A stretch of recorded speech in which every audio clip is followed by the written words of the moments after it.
In the last video, we went over the basics of UART and built a transmitter, but this is only half of the system. Today, we're going to be building the accompanying receiver and beef up our transmitter. Welcome to the world of digital design. This is Metastable.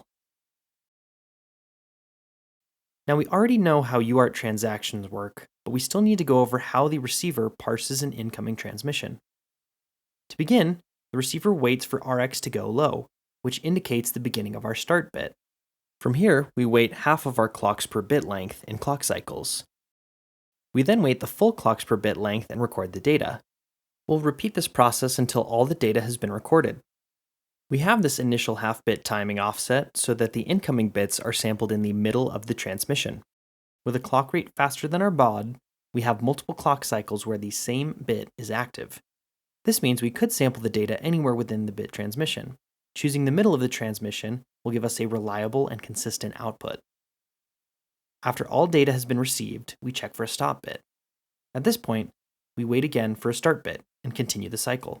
You might have noticed that the flow of bits for this diagram is the inverse of the first UART video. While the previous layout was correct, I've reversed the orientation for better clarity, as most simulators and timing diagrams show time moving from left to right. Since we aren't using parity or flow control, this is all we'll need for the UART RX. Now, since we're implementing it on a basis 3, we don't have any great ways of displaying the data we receive natively, so we're going to be running the receiver in echo mode. This means that any data we receive will be sent back to our terminal over the TX line.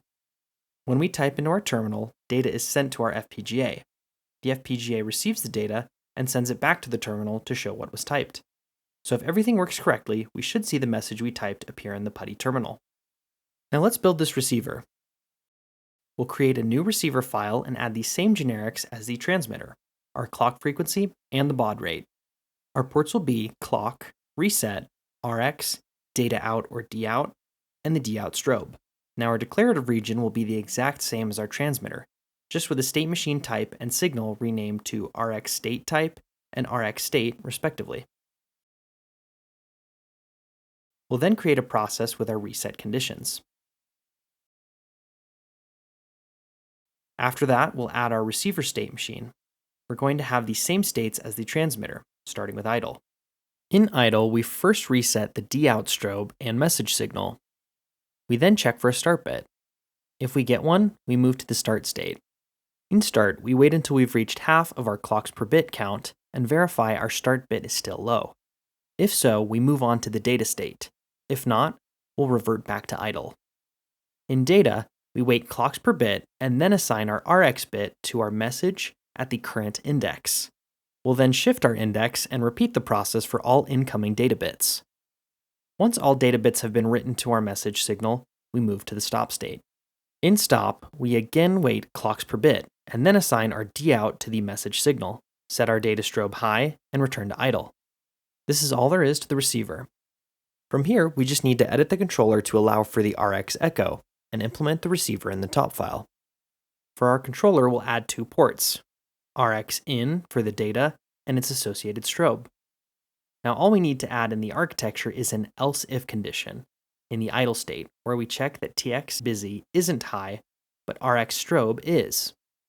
Here, we loop our RX data. TX data is assigned RX data and our TX strobe is set high.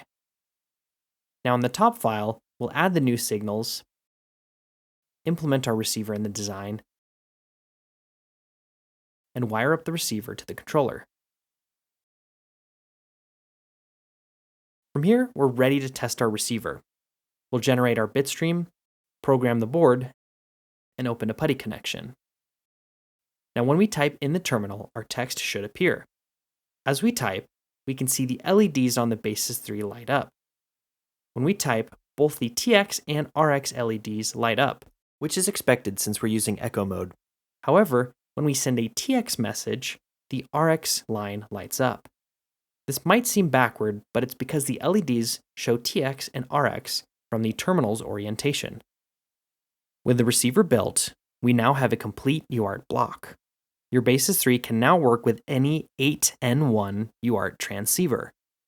From here, I think the best thing to do would be to have some more fun with our design. One thing we could do is improve the TX transmitter messaging. Currently, any message we send needs to be written using hex values, which, even though vastly better than pure binary, is still a pain in the ass.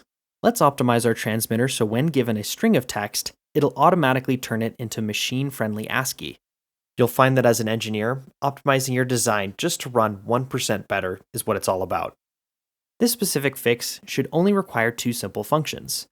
One will turn single characters into their respective ASCII bits, and the other entire strings into ASCII.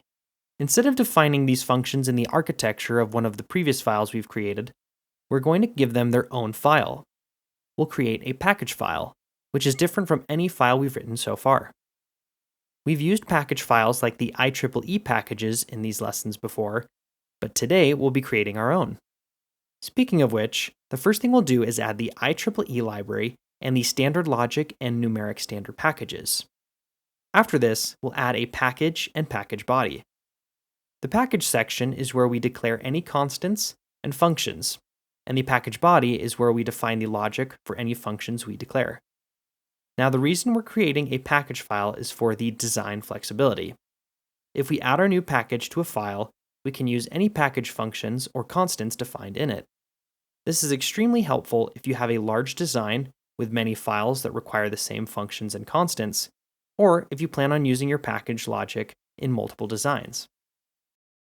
In the package, we'll start out by declaring a function to ASCII that takes in a character C and returns a standard logic vector. Now we'll add another function with the same name that instead takes in a string S and returns a standard logic vector. The reason they have the same name is because we are planning on overloading this function. Overloading allows us to create functions that are usable with multiple data types. In this case, it'll allow us to use two ASCII to either convert a single character or an entire string into ASCII. Now in the package body, we'll define our functions. The character version will only have one line of logic. We'll first take the position attribute of our character C, which gives us the character position or ASCII value. We then convert this value to an 8-bit unsigned, and then convert it to a standard logic vector. We'll then return the output.